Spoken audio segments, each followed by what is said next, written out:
Okay, so we have dues that are past due now. Those are going to be $25 through November 20th. November 21st, if you haven't paid your dues by now, we'll go to $30. And I think other than that, we're going to I'm going to put out a poll sometime this week saying if we want to have a meeting over Christmas, because we've got 2 months and then it goes straight to KMEA.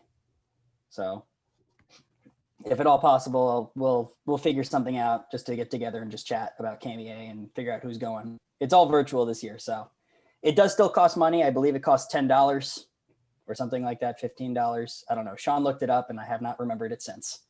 And without further ado, I'll make Mr. Watts the host and we are good to go. Sweet. Hey, everybody. How's it going? So I know I only know a few of you. My name's Taylor Watts. I think you called me Mr. Watts a couple of times. You do not have to do that. You are like pseudo professionals, and some of you, I assume, are professionals and getting paid for your thing. So yeah, feel free to call me Taylor. So I'll give you first a little bit about me, just so you kind of know where my background is and where I'm coming from, because I realize being in a NAFME chapter, a lot of you guys don't share all the experiences that a lot of times I go and give these clinics to band directors, and I assume we've all had kind of the same experiences, but you know, I've never met a double bassist who got convinced/conned to be in the marching band his first year in college. So like, we all have different stories. So a little bit about mine. I'm almost 30, so I've been teaching. I'm year 8 right now. I've been at Kell High School the entire time, which is in Cobb County.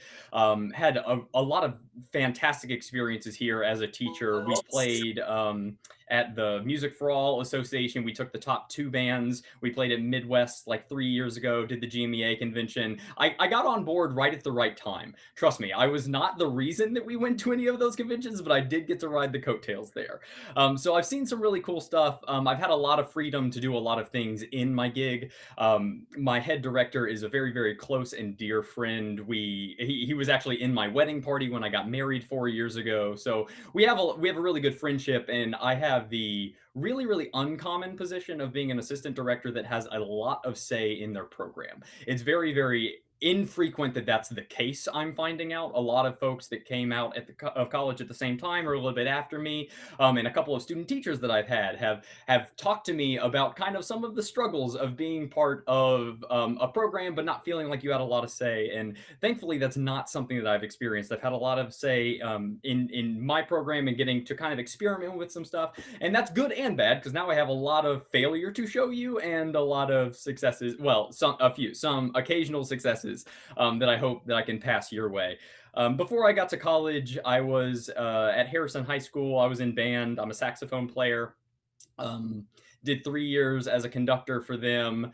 Did the drum major for Tournament of Roses, Honor Band of America. My senior year of high school, went to the University of Georgia. I was NAFME president there. Actually, we were CMENC the first year, believe it or not, before it changed over to NAFME, even though I'm not that old. So I did that, did a couple of other music organizations. You guys have a KK Psi chapter or a Tau Beta Sigma? Okay, sweet. So cool. Sorry, I didn't do my research before getting on board with you, but I was president of KK Psi after being parliamentarian and VP of service. So I know intimately the positions that you are all in and the stresses that you're under. So I appreciate you making the time to be here. Just so you know kind of how I am conceptualizing what's going to happen in the next hour or so in my head. Most of what I do is speaking to students and being very, very experiential learning and always couching in like psychology and some specific theories, some specific practices. Obviously, that's a lot harder to do over Zoom. And the few times that I've talked to college folks, it kind of seems like you guys prefer just to not necessarily have all the experiences that I would give the college or the high school kids or the theories, but you just kind of want some of the real life, this is what you've experienced in the world. So that's kind of how I'm approaching the session. I put together a PowerPoint. Cool. It's a jumping off ground. Okay. I literally looked at my head director today and I was like, okay, I have all my ideas. Do I really need to put it in a PowerPoint? He was like, well, it looks more professional to put it in a PowerPoint, but it is a jumping off point. I do not plan on reading through the PowerPoint and being like, okay, any questions? No? Okay, well, that was a great waste of time. I got a lot of good ideas, I think, but you will elicit a lot more from me if and when you interrupt me and ask questions that are a little bit more real than some of the information that we'll be going over on baseline. Does that make sense to everybody? Okay, cool. So with that said, let's jump into this really, really fancy PowerPoint that I definitely didn't make very, very quickly for you guys. You can tell by the title and the first screen just how detailed it's going to be. So I just kind of wanted to talk. I was getting my thoughts together. What do I want to share with them? They were talking about wanting to deal with, classroom management, which is the one thing that I feel like I've gotten a pretty decent grasp on. I'm an okay teacher. I'm very good at setting up cultures, teaching leadership kids, and getting groups to work together. I've gotten to do that a ton in my county. I've gotten to do it in I don't know. Let's see, Indiana, Illinois, Kansas, North Carolina, South Carolina, gotten just travel a lot and do a lot of different places, and the stuff that we talk about usually works. So I may not be able to teach you how to teach music. I've got some ideas, but that's not really what I'm here for. It's more kind of some thoughts on like community development, motivation development, some vision for where you're going, how to deal with discipline, which I think was the crux of what Maddie and I were talking about, and then some self-maintenance stuff that I think is important when you're kind of looking to be a teacher. So again, feel free, please, please, please. I'm serious. I do the talking head thing all the time. I was teaching online for like 2 or 3 months before we were back in person. I really don't want to just chat to myself for an hour. So feel free to do the little blue hand raise or do the chat if you want. Just be in on the discussion, so to speak. So starting off, and I know this is going to be the most generalized and most baseline information of all, but it is not the least important. I would argue that it's probably the most important, and that's getting to develop a community with your students. Okay, so obviously people are like, get to know your students, form relationships. Yes, of course you should, but ask yourself right now, and I'm going to come in and out of the PowerPoint a lot. Who is currently working with a high school or a middle school, and like, is anybody on staff anywhere? That's not a thing yet. Okay, cool. Has anybody had those experiences, been asked to do like symphonic camps or been asked to do like a marching camp? Okay, cool. So I'm surprised. I thought more folks would, but in a time of COVID, who knows? So if you haven't done that yet, ask yourself, if you have, use that as kind of your area for that's where my brain is. If you haven't, think about what you've done in your organizations. Maybe you're a marching band section leader. Maybe you are, I don't know what all the things you're interested in. Maybe you're the CNAFME president. Whatever you are, put yourself in that context. What do you actually know about the people that you're supposed to be leading/teaching? Does that make sense? Like when I look at like my saxophone section, I look at Nico, who I know is works like labor over the summers and has been made fun of when he was younger about having really big thighs. And I know that he's a bigger dude than his brother. He grew up with a whole bunch of guys older than him, and he plays Rainbow Six Siege. So that's kind of like all of my perceptions of Nico. And that's very different from my perception of Caleb, who is let's go with Mason. So Mason is Caleb's younger brother. He grew up kind of in that little saxophone clan that all take from the same group. Mason tends to be a little bit more quiet, but he tends to have that intelligence that only comes out in snark. You know what I'm talking about? Yes, no, maybe so. I always approach him with some level of like, I need you to know that I'm serious. I don't want you to come back at me with a snarky remark in front of people, but I also want you to know that I don't look at you lesser than some of your brothers that are years ahead of you and have played for me for years, and I know their talent level. So I have to kind of approach him. Does that make sense? And that's the kind of stuff that like people will like get to know your students. But if you actually ask directors, I don't care if they're band, orchestra, chorus, like what do you know about your individual children? Do you know JJ, the horn player that has anxiety attacks and did a research paper in AP AP seminar about the correlation between neuroticism as a big five personality trait in band students with like how other teachers in the school view them and whether they're more or less likely to do their work.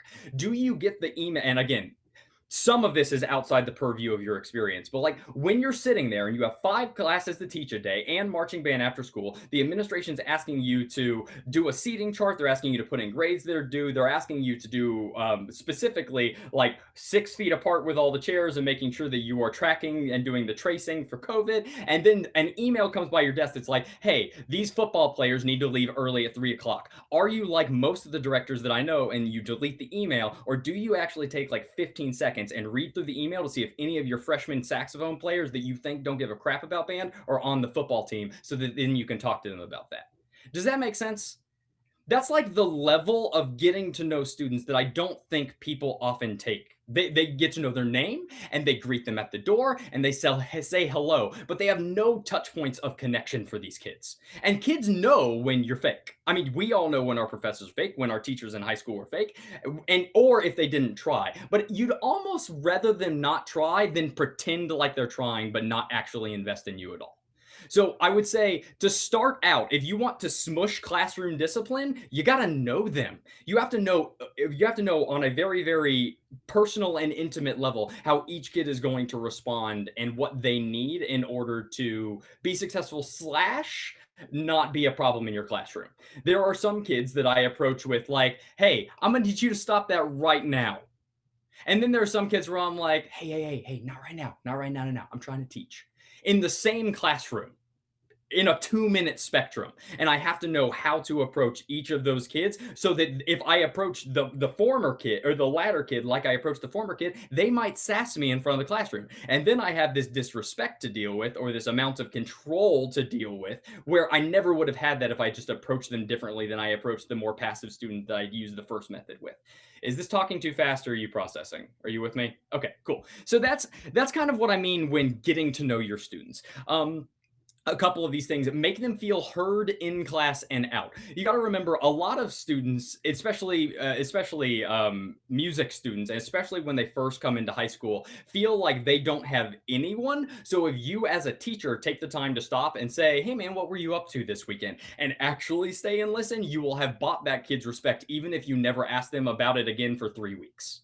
Does that make sense? They need to feel heard out of class, but I would also say they need to be heard in class. And this is something that I think a lot of teachers, not young teachers, a lot of teachers struggle with. A kid will raise their hand and they'll be like, hey man, what do you need? And they're like, and they'll ask a question. You're like, that's not really relevant right now. And you'll move past it. And instantly that kid is no longer asking questions in your classroom because you shut them down on their first attempt.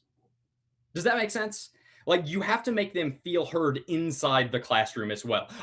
Every single time a kid raises their hand and says something, I usually follow it with like, that's a great question. I'm sorry, I didn't clarify that. And then answer the question for the rest of the class. It is well worth 20 seconds to make them feel like they were worthwhile for asking the question, me to apologize for not giving them information. And more kids are willing to ask questions when you set up that culture in your room. Yes? Okay, cool. Sweet. Going on this slide. That's huge. Treat them as people, not kids.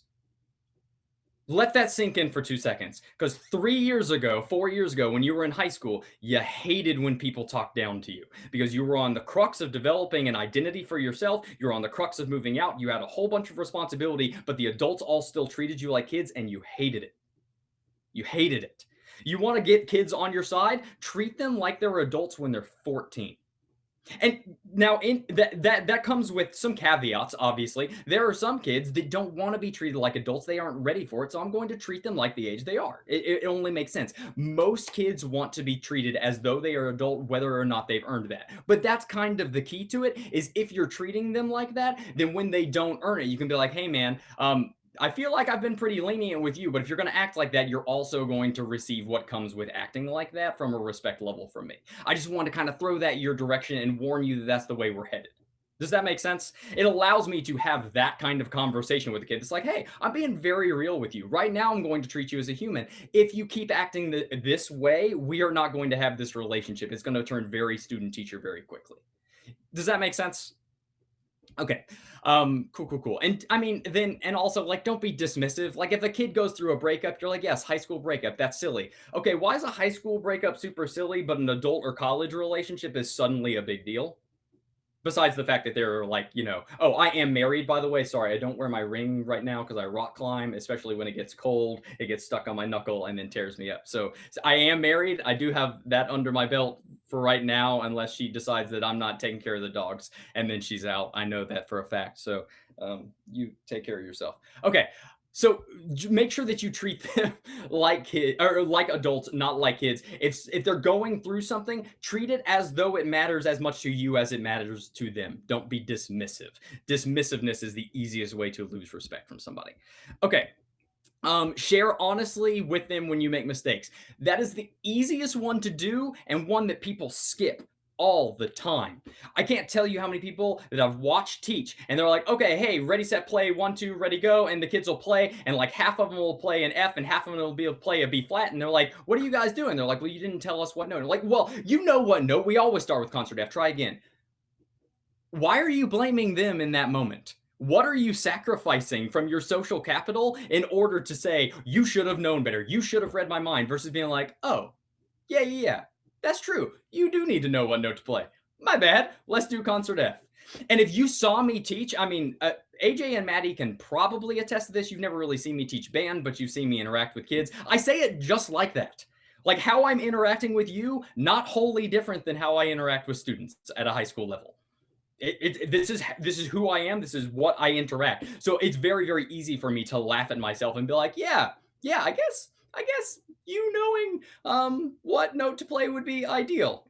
Yeah, okay. Well, let's do F. You guys like F? Okay, let's do F. Okay, ready, set, 1, 2. And I will say all of those things. The kids will laugh, the kids will smile, they'll be in a better mood, they will probably play better because of it, and our relationship will definitely be better than than if I had blamed them for not reading my mind or knowing what I wanted to do next.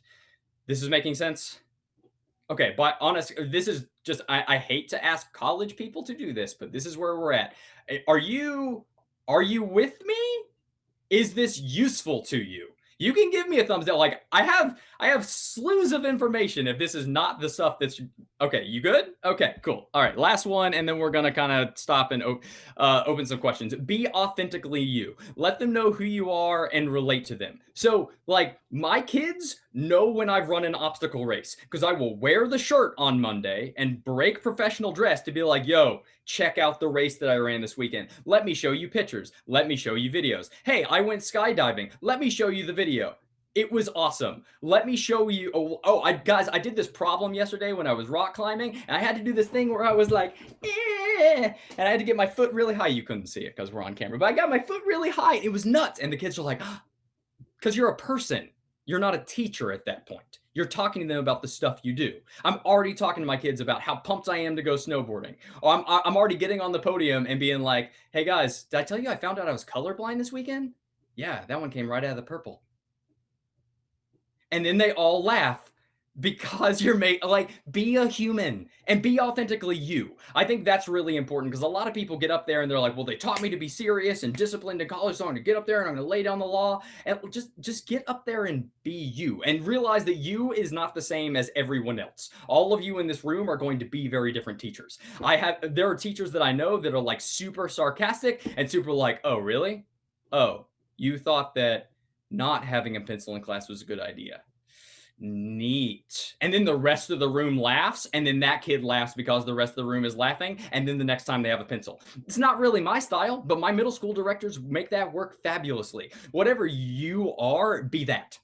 Don't be something that you're not. It is very, very ineffectual, and you will not be able to create a community around an unrealistic or fake, inauthentic identity. Okay, pause.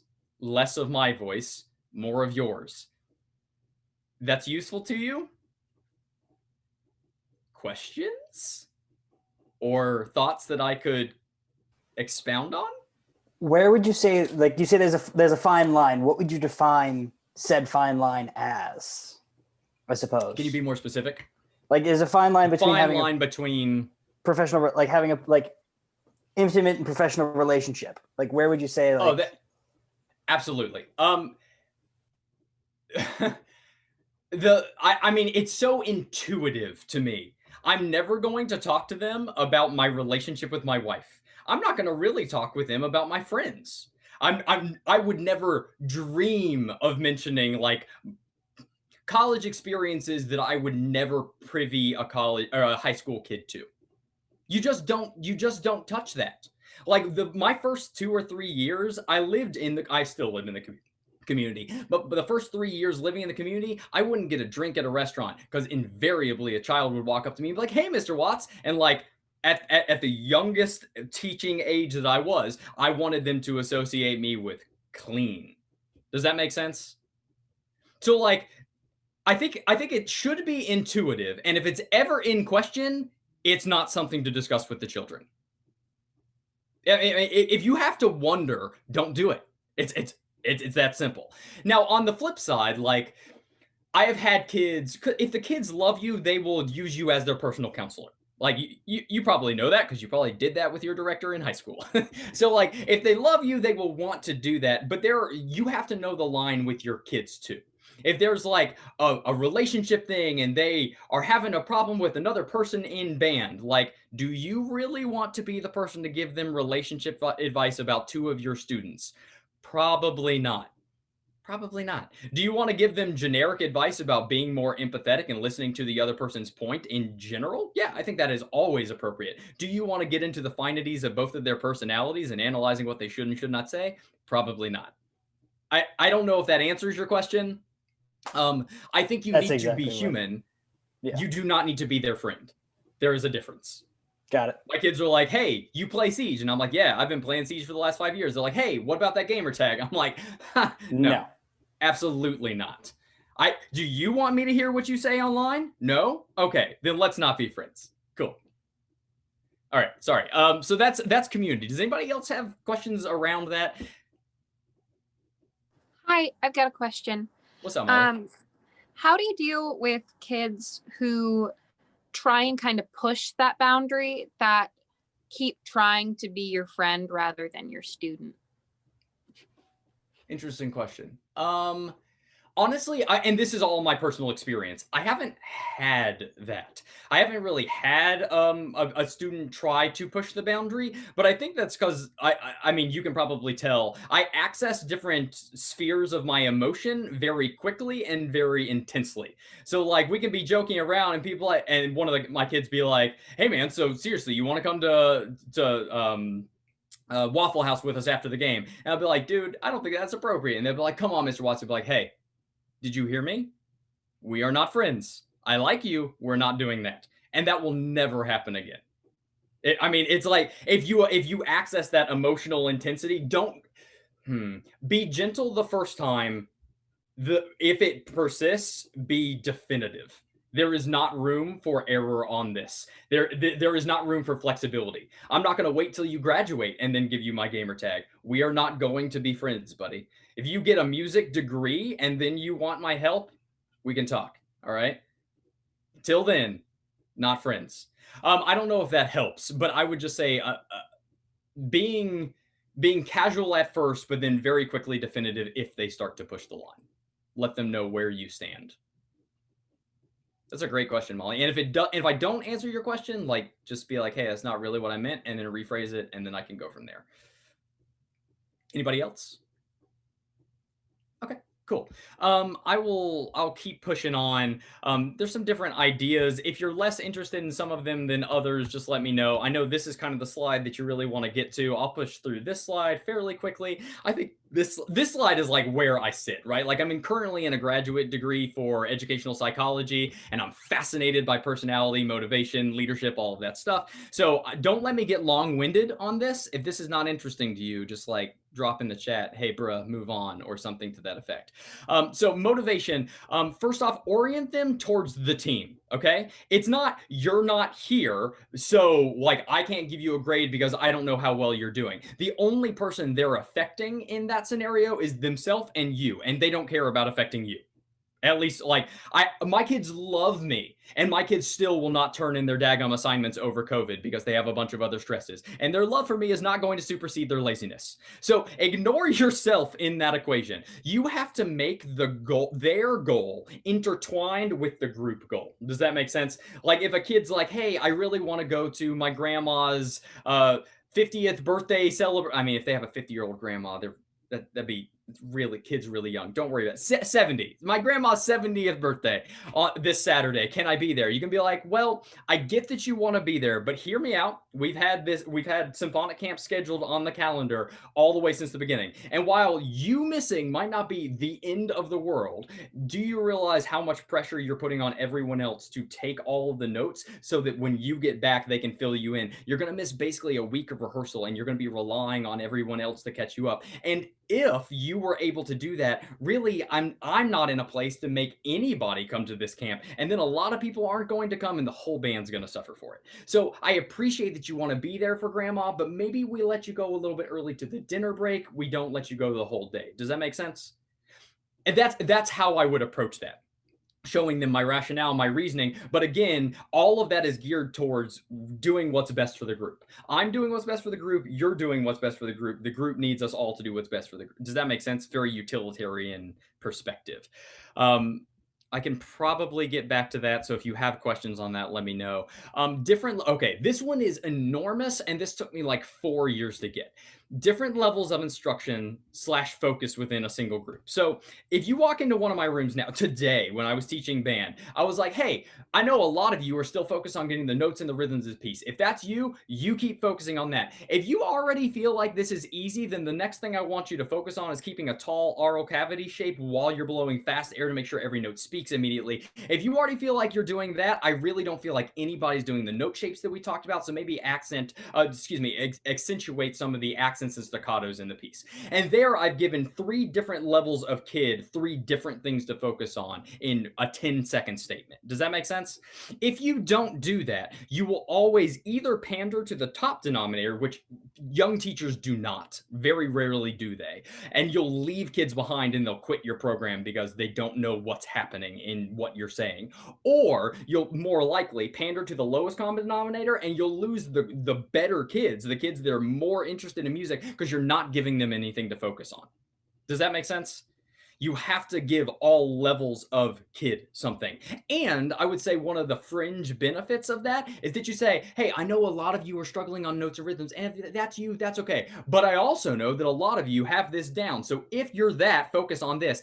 The kids that still don't have the notes and rhythms are still hearing that information, and they want to be those kids instead of those kids. So you're subtly influencing, like, hey, I'm going to talk to you all and give you all information. And if you want my better information, you have to practice more. You know, does that make sense? Like, you're subtly pushing them. And again, you have to be okay with the ones that aren't. There are, I usually wait till November or December, but I will go at some point and say something to the effect of like, hey, I know a lot of you are mostly in this for the social, and you're struggling and you're not really practicing at home, and that's okay. You probably won't get this skill this year. You're going to be in this band again. We'll work on it next year. No big deal. If you're looking to move up a band, you should focus on this. And it's very non-attacking, but it's very real. It's very like, look, you want to move up, you're going to have to do more than you're doing. Does that make, and like, you let them know that you will love them if they don't want to, but they will also be in the same band. You are not going to move them up for lack of effort. Cool. Going on. Okay. So this is one that I think is so much less philosophical. It's just what it is. And people forget it, especially when they come out of college. If they look bored, it's your fault, not their fault. If they look bored, it's your fault, not their fault. They want to play, not listen to you talk. So many people are like, oh, why do you guys look so bored? Come on. We still haven't gotten that concert F to sound good with a good tone and ring in the room. Yeah, well, it's been 20 minutes, and chances are they don't have the musculature for it, and they all didn't tune before it, and it's never going to happen. Stop repping the F. It's not going to work. Move on. Move on. You've lost the entire class. Does that make sense? And like, so many teachers are like, no, you have to have the foundational building blocks. And until they are creating a good sound on one note, how could they possibly create a good sound on multiple notes? And until they can do that, how can they ever apply it to music? Well, they won't, because they're going to quit. So why don't you look for incremental increases in ability in different segments every day? Like, I will do 10 minutes of breathing, 5 minutes of breathing, 10 minutes of tone, 10 minutes of pitch, 5 minutes of articulation, 10 minutes of technique every day. just pushing through those different blocks. And every day I hope to hear a little bit of increase. And I never do the same activity day to day. Maybe pitch one day is a Remington exercise. The next day it's got to be lip slurs, because you go back to that Remington, it's going to sound trite again. Is this making sense at all? Yes, or maybe so? Okay, cool. If they're bored, it's your fault. Internalize that. Don't think you're a bad teacher. Just do something different in the moment. Have enough things in your toolbox that you can pull out something different. Hey guys, I realize that you're bored. We're going to move on. I want you to know that I am not moving on because you have gotten it. Let's be clear about that, ladies and gentlemen. You need to be better tomorrow. That sucked, but it's fine. Let's move on. I would say that to my class. I mean, maybe not year one of teaching, but right now I would say that to my class like that. No big deal. Okay, one more, and then let's take a break. Okay, this one was cool, and this is just because I had to encourage exploration is what we're about to talk about. This is just because I had a lot of kids that were really nerdy and they felt comfortable with me enough to do stuff. So like we would be doing scales. I do this pattern. It's the Clark Studies number 2 pattern. 1, 2, 3, 1, 2, 3, 4, 2, 3, 4, 5, 3. You know that pattern? And we would go an octave.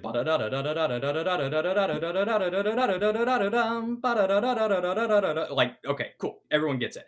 And I had some kids that were like, right on the cusp of the next band, but they didn't make it. There were too many people in the section, or they weren't quite ready, or they didn't have the maturity level. And while I was running that exercise with the class, I heard some of them start on 3 and go 3, 4, 5, 3, 4, 5, 6, and like be on the 3rd while the rest of the group was on 1.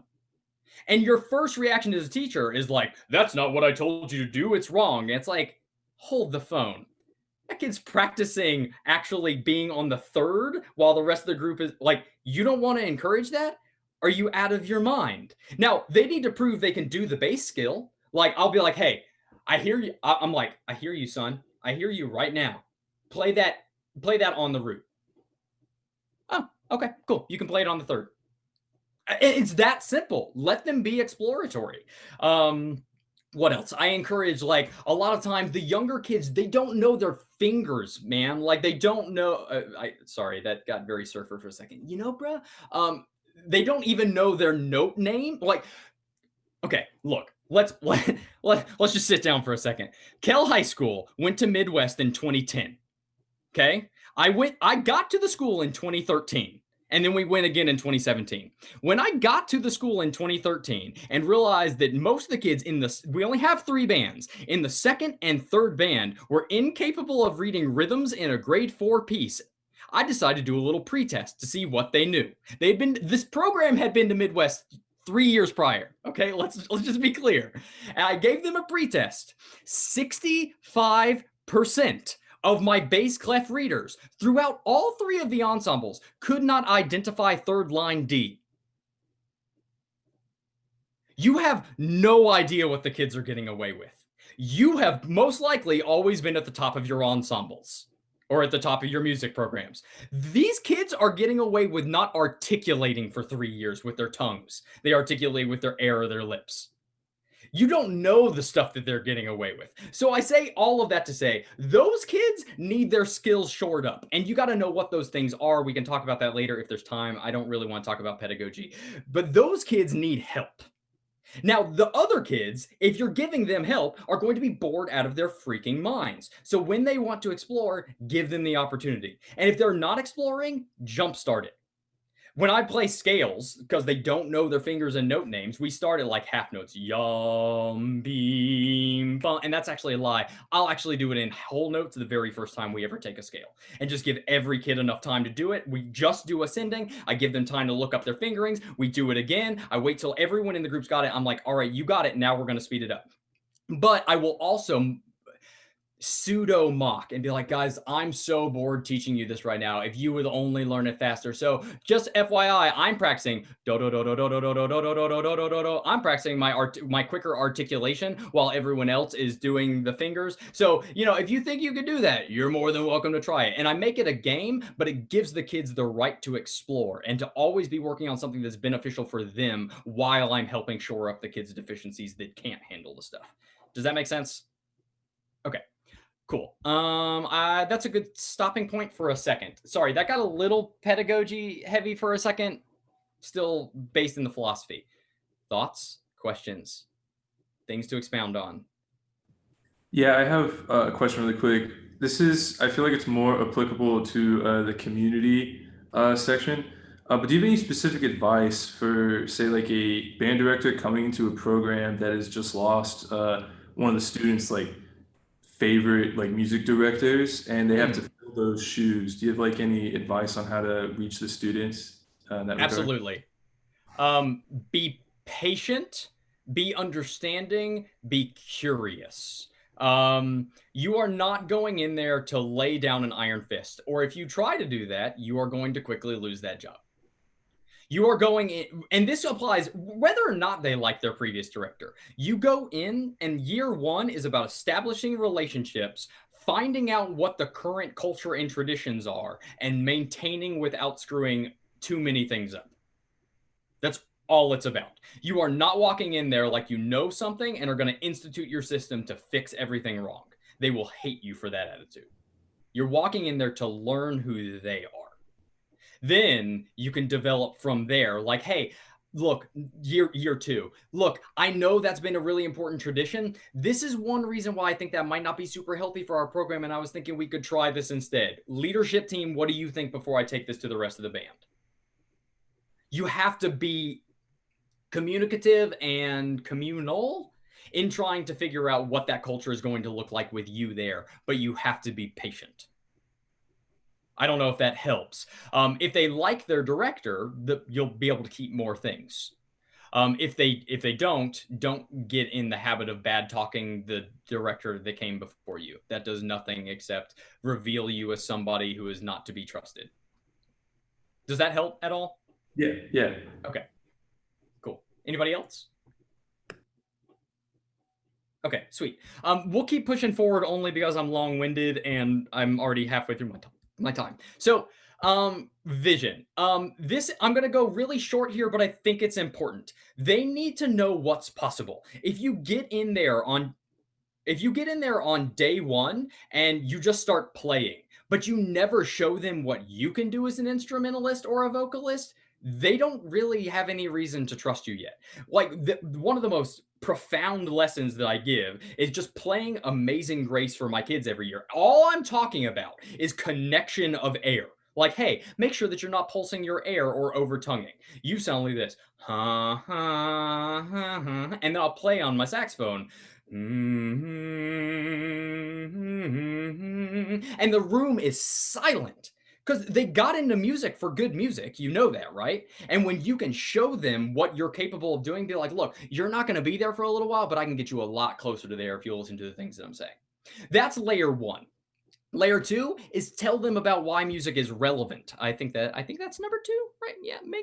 Yeah, sure. Relevant. So like, the part of the reason why that lesson is effective is because I play Amazing Grace and it's beautiful, and what I mean beautiful as far as a saxophone can make anything beautiful. You understand, band people. But as beautiful as I can make it. But then I also tell them the story that, like, hey, P.S. the reason why you're learning Amazing Grace in all 12 major keys is because 5 years ago when my grandma died and she requested that my brother and I played Amazing Grace at her funeral. My brother is a self-trained bassist, but is not very good at transposing. I was the music major that should have had that skill down. And the only reason that we were able to have a very, very emotional performance with our family is because I had the skills to do it.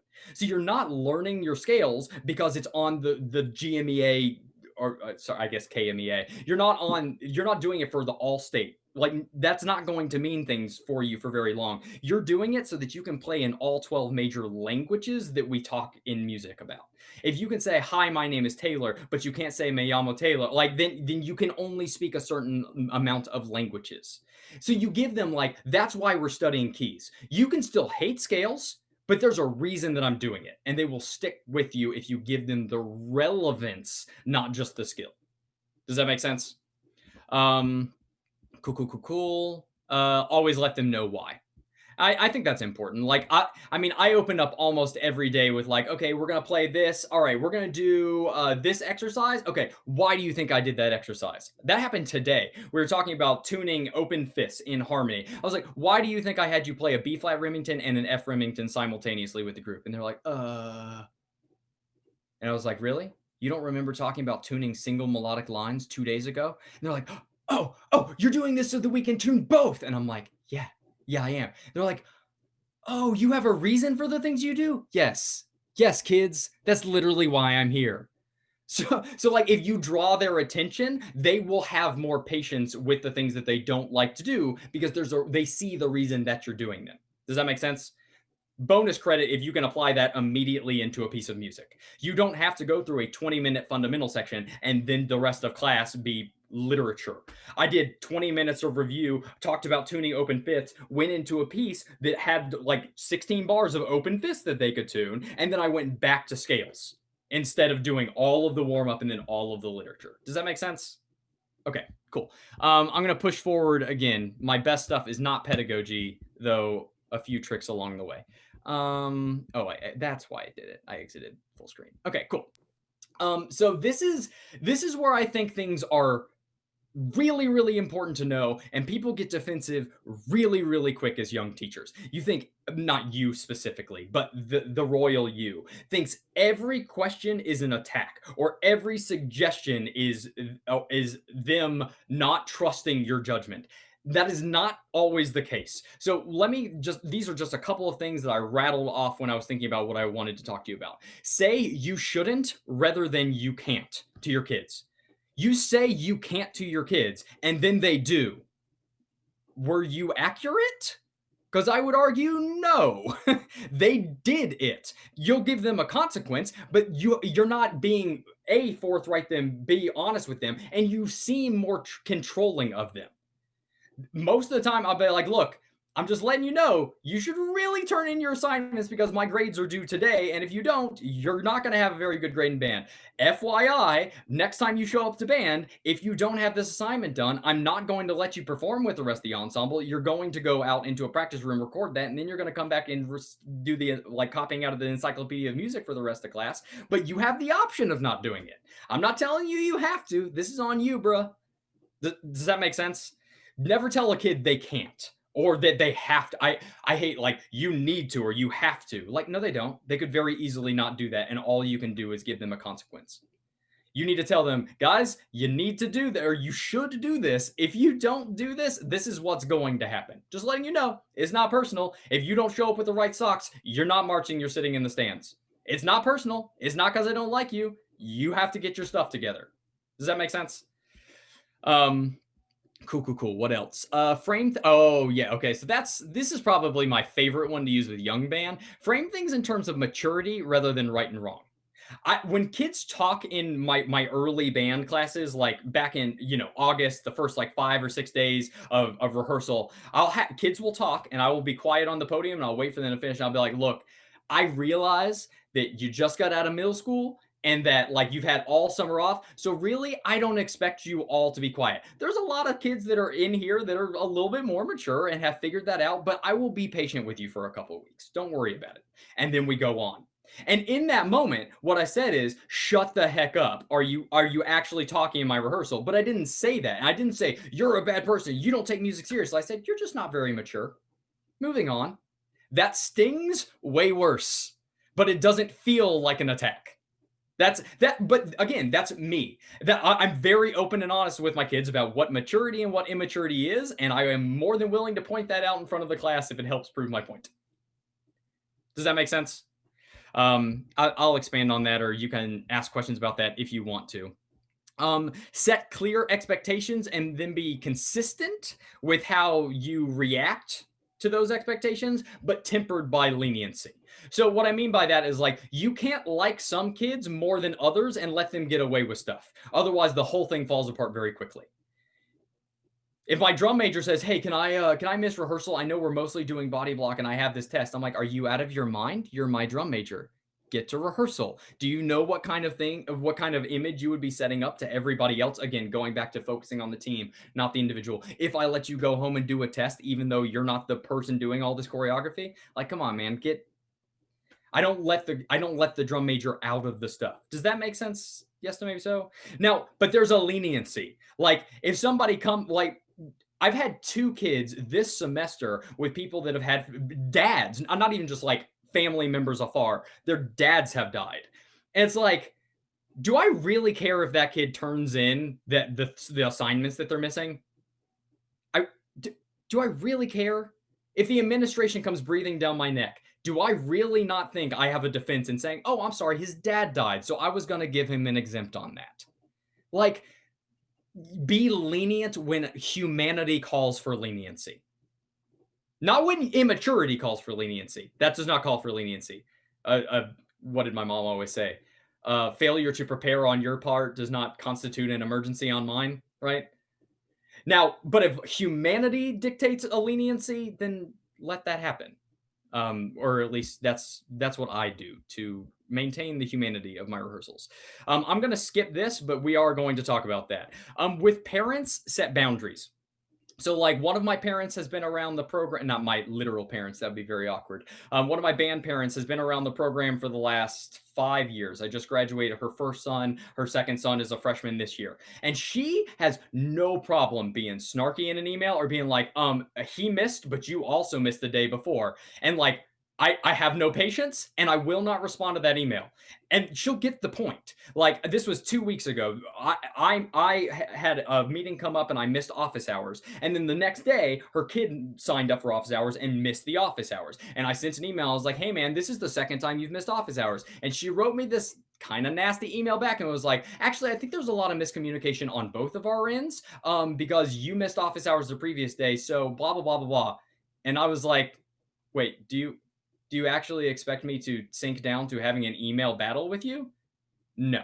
And then I didn't respond. And then suddenly the next email a week and a half later, when she needed to check on her kid's grade, was suddenly much more polite. I'm not going to play that game with you. Similarly, like if parents, there was a parent that sent me an email and was like, hey, has my kid turned this in? And what I wanted to respond with, what young teachers or a lot of teachers will respond with is, I don't know, let me check. Yes, it seems I have it. Thank you so much for being so proactive. Do you know how many of those emails you're going to respond to if you set up that expectation? The other one is to say just like, hey, you can actually check this in the online system for yourself by going here. Or it's just like, hey, I'm not going to respond to this because all you have to do is go online and check it. And you need to know that those are all three different options and which one you're going to do. My head director will do the second one. He will take the time to write emails and be like, hey, this is how you figure it out. Do you know how many more emails he receives from his parents than I do with mine because of that?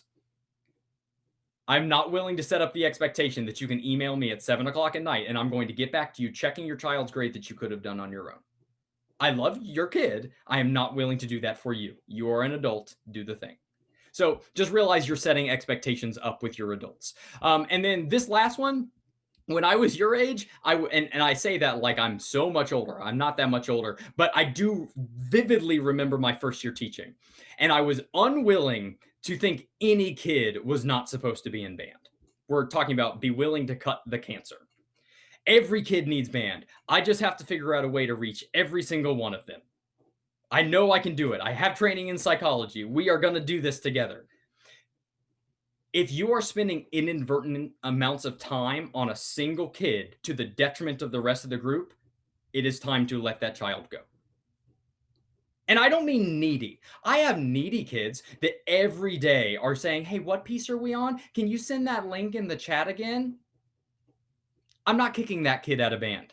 The kids that intentionally choose to go to each other's spots on the marching field and literally cause like safety concerns, and then I pull them off the marching field and ream them for it, and then they get back on the marching field snickering, those kids are not staying in the program year 2. They're not. And the problem was year 1, I let the kids stay in the program for a second year. And then that spread. And the next year, I was kicking out 8 to 10 of my euphonium players and tuba players. I had 6 euphonium players in an ensemble sitting in the second row of 5. That's not, if you're not a band person, that's not really good for balance. I had to do that to keep them under control. And then I had to pull a kid into a meeting with an administrator, and it came down to the line, well, I didn't think I was being that disruptive. Don't play games with cancer. Just don't do it. And that is few and far between. There are very few kids that I have removed from my program, but I realize that if you let them stay, they are going to infect the people around them. It is going to be a cultural issue that you're going to be battling for 3 to 4 years. Does that make sense? You got to let them go. And once you get the culture in the right place, it's funny because the cancer weeds itself out. Like I had a kid, I don't know, was it last year? That like, you know what it's like in high school. Like they think it's cool to be disobedient or be talking out or to draw attention to themselves. But when everyone else has been conditioned that maturity is what's cool and immaturity is like, really, dude, then that kid is going to act up 2 times in class and the rest of the band is just going to go, and I'm going to go, you done? Okay. We don't really do that here. So, maybe grow up. All right. Back to it. And that kid will either grow up or they will leave the program in the subsequent semester. And both of those things are just fine with me in the program. Yes.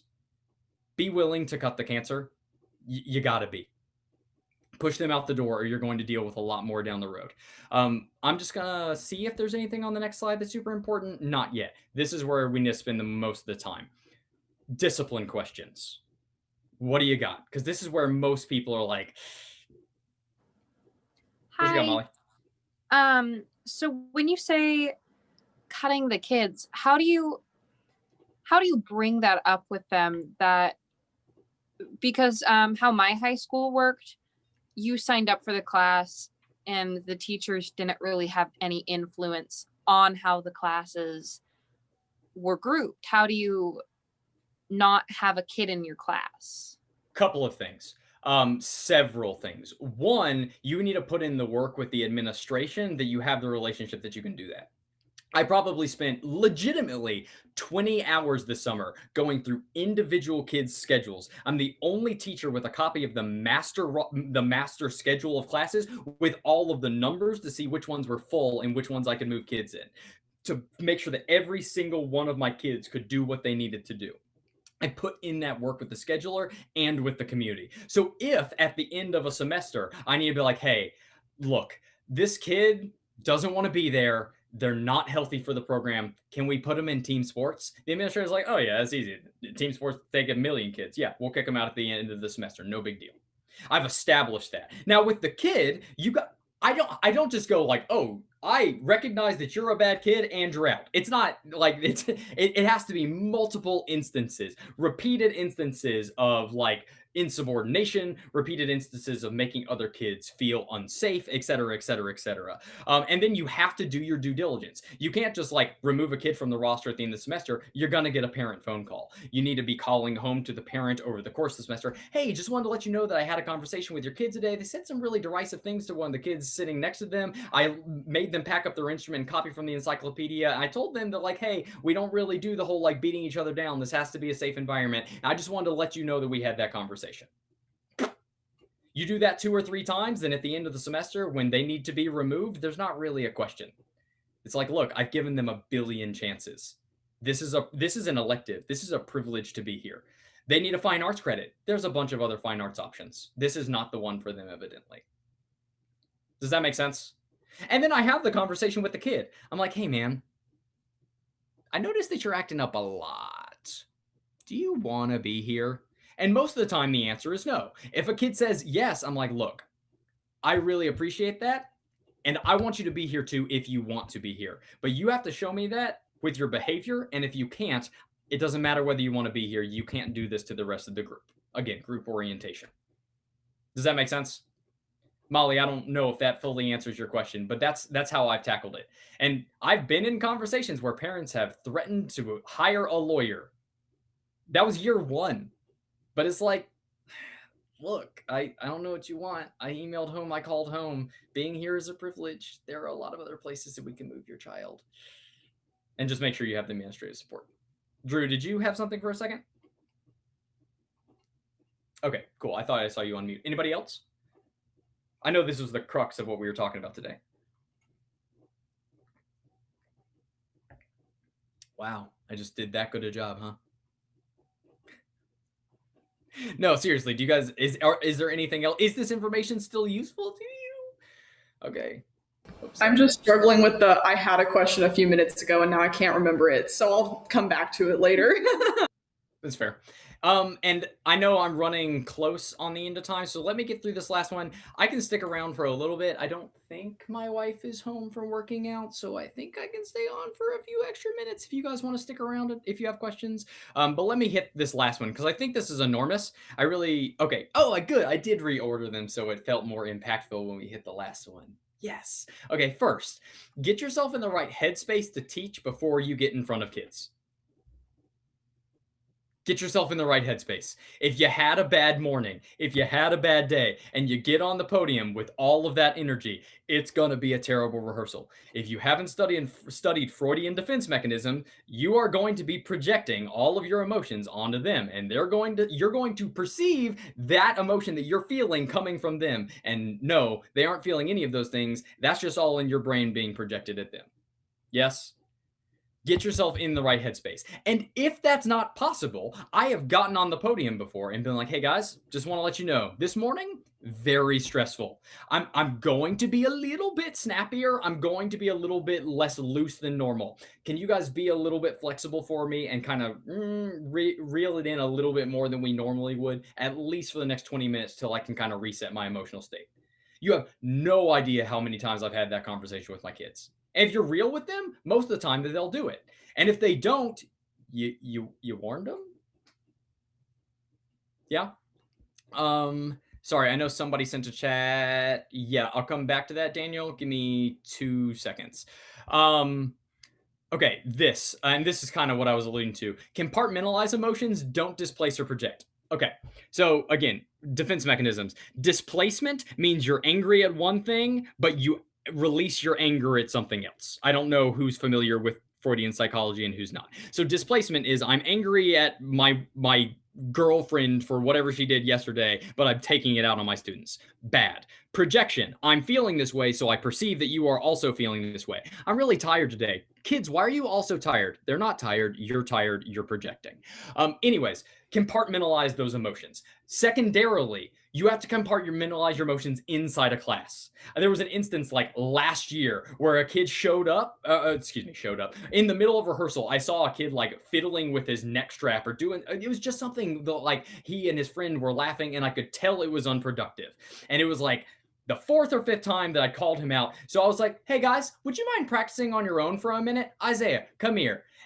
And I let him have it. Like I go from like, this is the funniest thing in the world to you're a junior. Why are you playing around right now?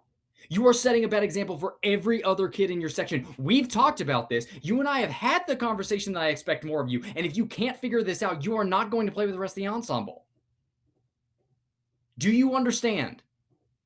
Go sit back down. If it happens again, you're out. All right, guys. Measure 5. Thank you. 1, 2, and it's like schizophrenic emotional switches.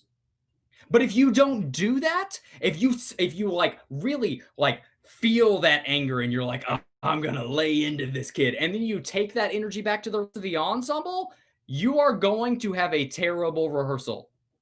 Compartmentalize. You can feel all those emotions only related to that child in that moment. Then just push them away and get back to all the kids that just want you to be happy again. So be that for them. Does that make sense? Cool. And then last but not least, stop comparing yourself. You probably haven't yet. You will your first year teaching. Do not compare yourself to master teachers. Be patient. Be patient. Be patient. Year 1, no matter how smart you are, how many leadership positions you've held, how many people that you've seen that have given you great information on how to teach band, orchestra, or chorus, you are gonna suck relative to the best people in this profession. Just realize that. If you were one of the best people in the profession in year 1, everyone else would have not really been doing their job for the last 30 years. Can you rationalize that for 1 second? Don't compare yourself to them. They have been doing this longer than you have been alive. If you are teaching a beginning 6th grader on an instrument, they're like, I'm just never going to be as good as you. Your response will be, well, dude, I've been playing this for 10 years. You're not going to be as good as me right now. Just give it time. And every master teacher is looking at us the same way. No one expects you to be good. They expect you to recognize that you're not good and ask them questions. You want to ingratiate yourself to master teachers? Ask them how they had successes. Don't try to prove yourself to them. Alfred Watkins, anybody familiar? No? Okay, so Alfred Watkins, band director at Lassiter High School, Grand National Champions, MFA Hall of Fame as of like a year or two ago, like master teacher in the Music for All circuit, was coming in like weekly my first year, because my first year teaching in November, my head director decided it would be a good idea to adopt a baby and leave me alone for 2.5 months trying to deal with Kel's band program. So Alfred came in like once or twice a week and would help me. And I was like, Alfred, check out all the things I'm doing. Look how smart and great I am. And he didn't care at all, because none of it was impressive to a man that had been teaching band for 34 years and realized that nothing that I was doing was novel or innovative. Stop trying to impress them. Try to learn from them. And then with yourself, don't beat yourself up. You're not supposed to be that good yet. Cool? Okay. Very last thing. When you, this is kind of more you than being a teacher. When you get out of college, you are going to be lonely. You don't know that yet, but everyone is. I got out of college and I lived with a guy that I'd known for like 8 years at that point. I had my wife. We weren't married at the time. We were dating at the time, and I would be on the phone with her all the time. And I had like a couple of people that I talked to every day. There was no reason that I should have felt lonely. But I felt like I sucked at my job, and I went from seeing a ton of people every day in a collegiate environment to 2 people consistently every day that were my age. You are going to feel lonely. It is normal. It's okay. 3 years from then, you will have a better social life when you don't have to focus all your energy into your job. Okay, I'm going to let people go in case people want to go. If you want to stay, I'll stick around for a smidge. So I guess I need to pass it back to you. I'll share this. I'll send you guys this PowerPoint so you can send it out if you want. It's all platitudes, but there's a lot of life experience behind them that has worked for me. So I hope some of it can be passed to you. All right, that's it. Cool. Thanks. Thank you. All right, I just reclaimed the host. Does anybody have any questions? I have a couple in chat, but seriously, now's the time. If you want to leave, go. You are offending no one, but now's probably a better time than 10 minutes from now. I can just go ahead and read my question out loud if that's okay. Do it to it. Okay, so my mom is an orchestra teacher, and something that she has always said, like one of her biggest mottos is like, I know that orchestra is good for this kid, but this kid is not good for the orchestra. And it's one of those, like, but she's one of, like, she teaches middle school, and so all of them are just immature and like they don't know anything yet. So she tends to keep, like, let those kids stay in her program because she knows that the structure of orchestra is good for them. Do you have any thoughts on that, or do you want to speak to that at all? Because I can see that going both ways. Like, yes, it's good, or it's more detrimental than anything else. I can too. I can see that going both ways too. There are some people that think philosophically differently than I do. They are willing to keep that kid and try to keep like pounding against the wall, assuming that they will get through. Let me give you 2 instances. Aaron, we caught him vaping in the tuba room. Okay, we didn't kick him out, right? What? Do you guys have an Aaron? Yeah, Aaron's here right now. Oh, what's up, Aaron? I do not vape. I promise I don't vape. Yeah. You thought I was really meta for a second. No, I'm not. So, Aaron, one of my kids, was a tuba player that very much needed band more than band needed him. Just like goofy, super immature, family structure was like non-existent. You knew he needed band. Went vaping in the tuba room. My first response was not, well, you're out. My first response was, that was stupid. That was dumb, and you know it. What are you doing? These are the things that we're going to do. You are not going to be at the next game. You're going to be showing up with your section leader to after practice to learn the stuff, because I do not trust you with the rest of the kids right now. Give that 2 weeks, and then you can be part of the program again. And then he came back. And then he did it again. Actually, that's not true. He skipped rehearsal, walked to Waffle House. But you lost my trust round 2, my friend, and now you are out.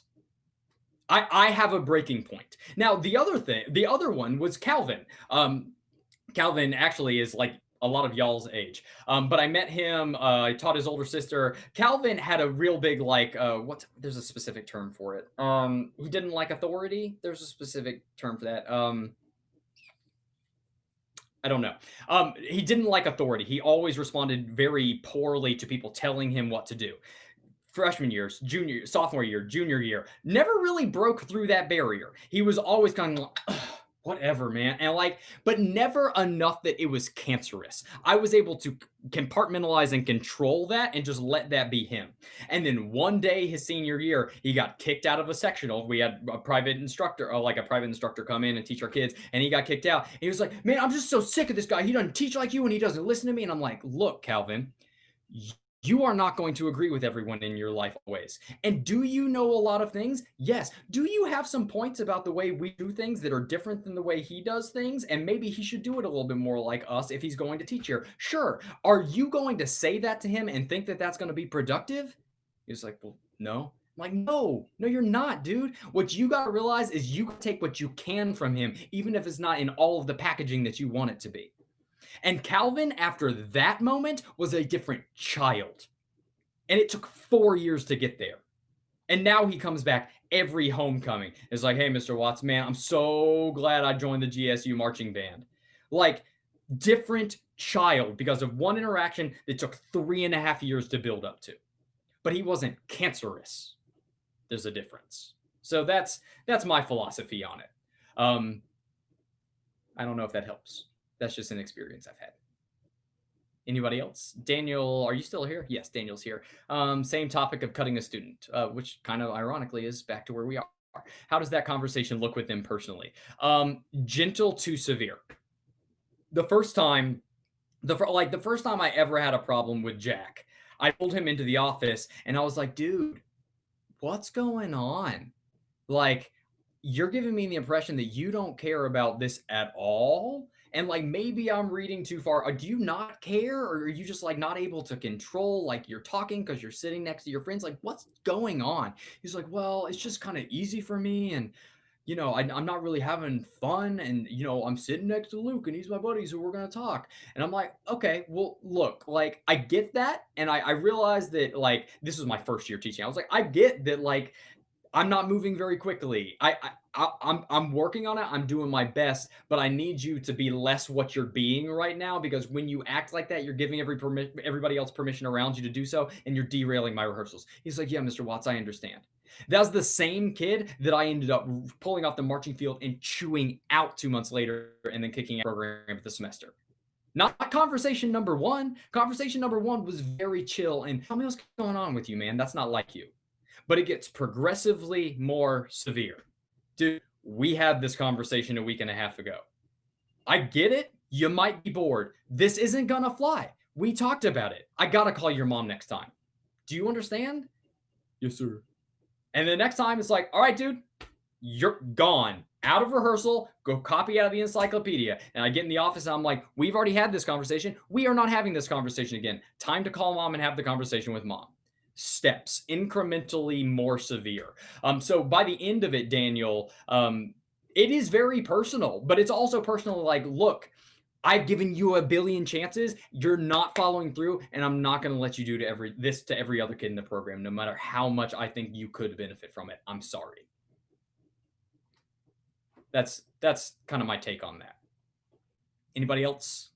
Questions, thoughts, comments, concerns, briefs, documents, or declarations? Cool.